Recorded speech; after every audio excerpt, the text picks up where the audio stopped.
السلام علیکم ګرانو کتونکو د دیر ټي وي او زم محمود ادریس پیش کوو د نن ورځې مهم خبرونه. د بردیر واړی بار کونسل وکیلانو د سپریم جوډیشنل کونسل لخوا د جسټس شوکت صدیقی د برطرفۍ خلاف احتجاج کړی دی. د بردیر پولیسو د دیرنا تختولی شوی طالب علم بازیاب کړی دی او ملزمان یې هم نیولی دي. د پیپلز پارټۍ مرکزی مشر او پخوانی وفاقي وزیر نجم الدین خان ویلي دي چې د تحریک انصاف حکومت عوامو ته په ریلیف ورکولو کې په مکمل توګه ناکام شوی دی. د ضلع شانګلې جټکول خلکو سیمې ته د سړک نه جوړولو باندې د سخت افسوس اظهار کړی دی. په ضلع چترال کې د قدرتي آفتونو د مخنیوي لپاره دستورې شوي دي. د بردیر ټریفیک پولیسو د کم عمره ډرایورانو په ضد کاروایانې کړي دي او ګڼ شمېر ډرایوران یې جرمانه کړي دي. په بردیر دارالعلوم ریاض العلوم نو ډیرۍ کې دستاربندي شوې ده چې پکې جید علماء کرامو شرکت کړی دی. په بردیر براول کې روان قیام امن کرکټ ټورنمنټ سر ته رسېدلی دی. د دې خبرونو تفصیل لرازو د یوې وړې شانتې دمې نه پس. جی ها د نالج های سکول اینڈ گرلز ډیګري کالج اخاګرام اعلی تعلیم یافته استادان د قرآن حفظ او ناظري کلاسونه د هلکانو او جنکو جدا جدا سیکشنې د ماشومانو په صحت او په اخلاقو جوور نظر لرونکي اداره مجانبي پرنسپل علامه محمود عالم و جمله سټاف د نالج های سکول اینڈ گرلز کالج اخاګرام د رابطې دپاره 0320 70 588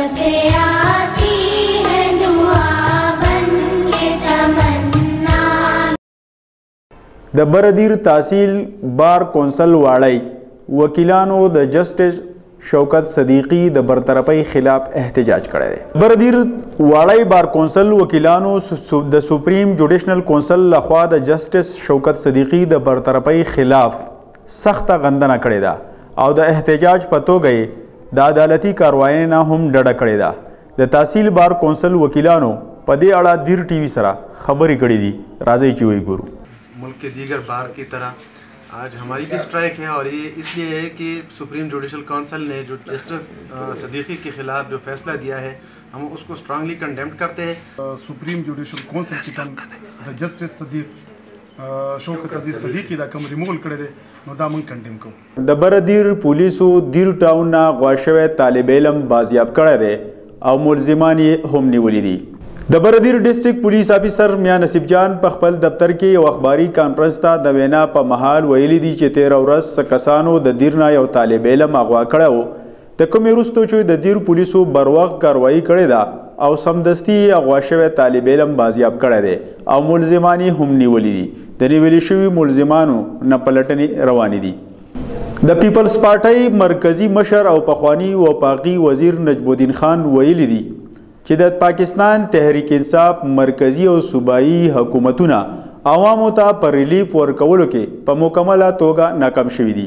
په لواري هاوس کې د دیر ټي وي سره د خبرو اترو په موقع پخوانی وفاقي وزیر نجم الدین خان ویلي دي چې د پی ټي آی صوبایي او مرکزی حکومت دواړه عوامو ته په ریلیف ورکولو کې په مکمله توګه ناکام شوي دي.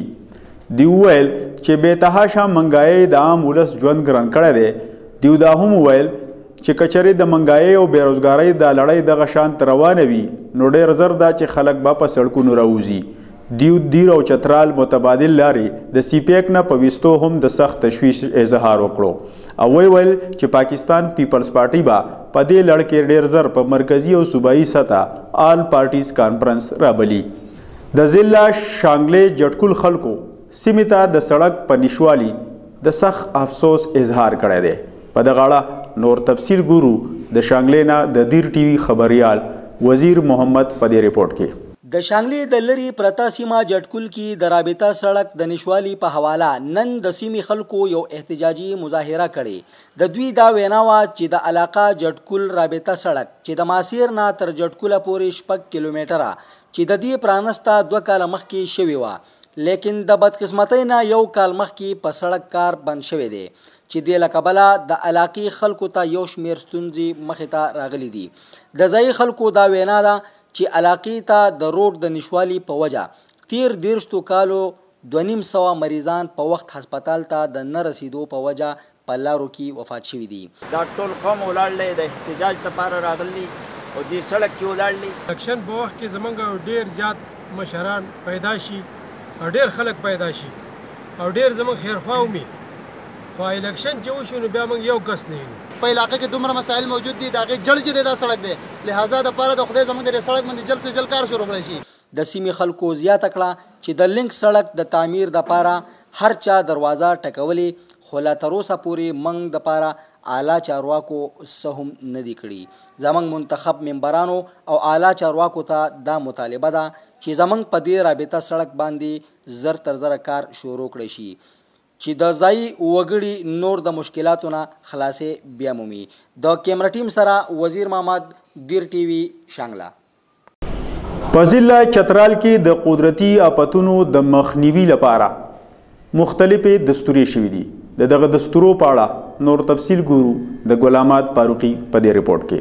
قدرتي آفتونه بندولي خو نشي، ولې د دې نقصانات په منصوبه بندۍ سره ضرور کمولی شي. د قدرتي آفتونو په محل د جانی او مالی نقصان شرح کمولو په عنوان باندې یو ورځنی سیمینار وشو. سیمینار ته منیجر خالد خان په خپل بریفینګ کې ویل چې هاشو فاونډیشن د چترال په 30 کلو کې هلکانو جنکو ته په کمیونټي بیسډ ډیزاستر ریسک مینجمنټ باندې تربیت ورکوي. د دې تربیت بنیادی مقصد دا دی چې زلزلې یا سیلاب یا نور قسمه قدرتي آفت په وخت د خلکو ځان او مال څنګه د زیان نه بچ کولی شي. پروفیسر اجمل سعید سوچي د ماحولیاتو استاد دی. هغه وی چې زموږ په سلیبس کې شورونه په ماحولیاتو او قدرتي آفتونو مضمون شاملول پکار دي چې نوی کول د دینه ځان بچ کولو په حق لا معلومات حاصل کړي. انوائرمنٹل ایجوکیشن جو ہے اس چیز کو ہم نے پروموٹ کرنا ہے فارملی اور انفارملی دونوں طریقے سے، تاکہ ہم ان چیزوں کو اوورکم کر سکیں، وقت سے پہلے اس کے لیے تیار ہو سکیں. د ریسکیو 1122 ویان ظفر احمد هم په قدرتي آفتونو او ځان بچ کولو باندې رڼا واچوله. د ایکټ ډیپټي ایریا کوارډینیټر نگاه حسین وایي چې د مصیبت په وخت کې ځپل شوي خلکو ته د مرستې ضرورت وي او دوی سره مدد کول عین عبادت دی، جس میں لوگوں کی کیپیسٹی بلڈنگ پہ ہم کام کریں اور اس میں ہم یہ لوگوں کو جس طرح ہماری دوسرے آرگنائزیشن یہاں پہ کام کر رہے ہیں اس سے اسی کام کو ہم آگے لے جائے. نظام علي وایي چې د دې سیمینار مقصد خلکو کې خبرتیا خورونه وا، ځکه چې په کال 2015 کې په دې میاشت کې د زلزلې په وجه چترال کې 22 کسان په حق رسیدلی وو. په قدرتي آفتونو بشپړه معلومات ترلاسه کولو د سیمینار کې ګڼ شمېر خلکو او زنانو هم ګډون وکړو. غلامات فاروقي، دیر ټي وي، چترال. د بردیر ټریفیک پولیسو د کم عمره ډرایورانو او غیر قانوني موټر سایکلو په ضد کاروایانې کړې دي او ګڼ شمېر ډرایوران یې جرمانه کړي دي. د بردیر نه د دیر ټي وي د خبریال تر مخه د بردیر ډي پي او میاں نصیب جان په خصوصي هدایاتو د بردیر ټریفیک پولیسو د کم عمره ډرایورانو او غیر قانوني موټر سایکلو په ضد کاروایانې کړي دي او ګڼ شمېر کم عمره ډرایوران یې جرمانه کړي دي او دغه شان ډیر غیر قانوني موټر سایکل هم په خپل تحویل کې اغستی دي. په بردیر دارالعلوم ریاض العلوم ناو ډیرۍ کې یو دستار بندي شوې ده چې پکې د ملک د لر او بر نه جید علماء کرامو شرکت کړی دی. د دغه تقریب په اړه نور تفصیل ګورو د بهادر زیب بهادر په دې ریپورت کې. د حدیث پاک مفهوم دی چې په تاسو کې غوره انسان هغه دی چې څوک قرآن مجید زده کړي او بیا یې نورو ته وښایي. په دې سلسله کې په مدرسه ریاض العلوم بردیر نوډورو کې یو دستاربندي وشوه. په دستاربندۍ کې ګڼ شمېر د سیمې خلکو او د طالب علمانو مور او پلار ګډون وکړو. په دې موقع د ناظرې ترجمې او قرآن شریف حافظانو ته دستار وتړلی شو او مبارکۍ ورکړی شوې. د دستاربندۍ مشر میلمنو د دارالعلوم دیر محتمم مولانا باور خان او ناظم موسی عبدالرحمن وویل چې د دنیا او د آخرت کامیابی په قرآن او سنت باندې په عمل کولو کې ده. په دې موقع د مدرسه ریاض العلوم محتمم مولانا ریاض الله، مولانا رسول محمد، مولانا مختیار، مولانا محمد ابراهیم، قاری داود او مولانا سید الله هم موجودو. د دیر ټي وي دپاره بهادر زیب بهادر، بردیر. په بردیر برول هدو کې د تیرو څو ورځو نه روان قیام امن کرکټ ټورنمنټ سرته رسېدلی دی. په دې ټورنمنټ کې د بردیر د مختلفو سیمو سره تعلق لرونکو ټیمانو برخه اخیستې وه. د ټورنمنټ فاینل ته د اوشیری درې او نیو خان بلډر ټیمان رسیدلی وو د کومې ترمنځ چې یو خوندوره مقابله وکړای شوه او خان بلډر او شیري درې ته ماتې ورکړه او ټورنمنټ یې په خپل نوم کړو. په دې موقع یو خوندوره دستوره هم وکړای شوه. د کومې مشر میلمه چې د بردیر ضلعي ناظم صاحبزاده پسیح الله و. ضلعي ناظم صاحبزاده پسیح الله، تحصیل ناظم جهان علم خان او د الخدمت غړي بادشاهزاده په بریالي شو لوبغاړو ټراپیانې او شیلډونه وویشل. دا د نن ورځې مهم خبرونه. د نورو خبرونو او معلوماتو لپاره زمنګ پاڼه دیر ټي وي لایک کړئ. د الله پامان، وختونه په خیر.